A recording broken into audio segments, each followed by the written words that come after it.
ont atteint des niveaux insoutenables.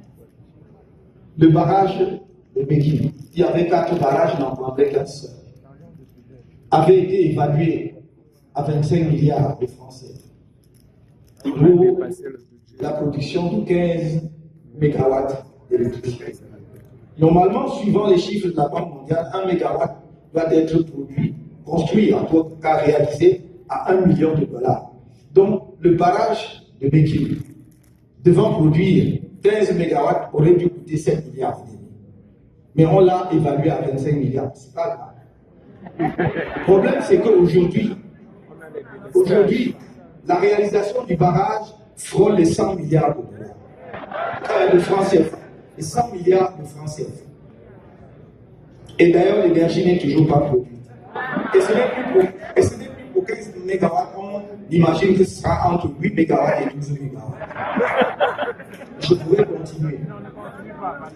Je préfère donner les chiffres pour que les gens comprennent bien que notre combat, ce n'est pas d'abord un combat de personnes ou d'individus.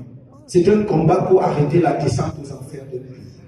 En 1982, au moment où il y a changement à la tête du pays, le Cameroun était dans la tranche des pays à revenus intermédiaires. Donc, on nous voyait dans le tableau au milieu, c'est-à-dire des pays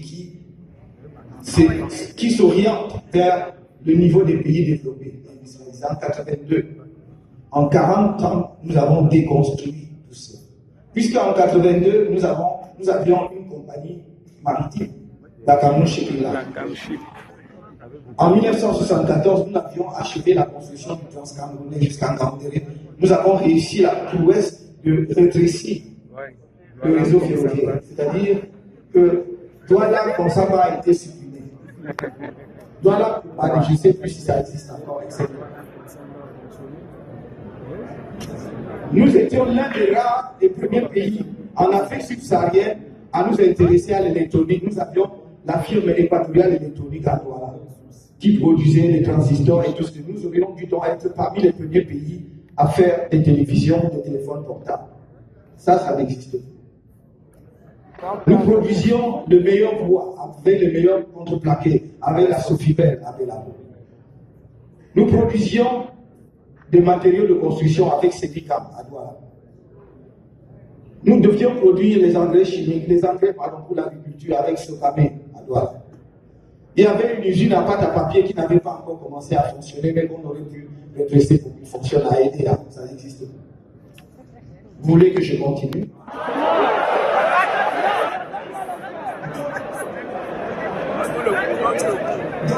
Ce que je vous dis, le combat que nous menons aujourd'hui, c'est même seulement pour essayer de mettre le Cameroun au niveau où il était en 82.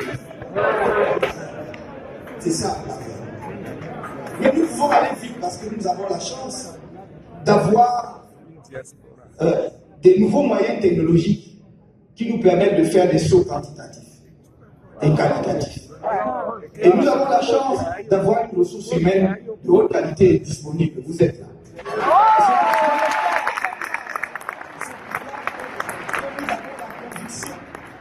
Nous avons la profonde conviction, quel que soit l'état des finances publiques que nous touchons et que nous trouverons en place, même s'ils ont vidé toutes les caisses, nous donnons 10 ans pour remettre le Cameroun complètement sur les rails.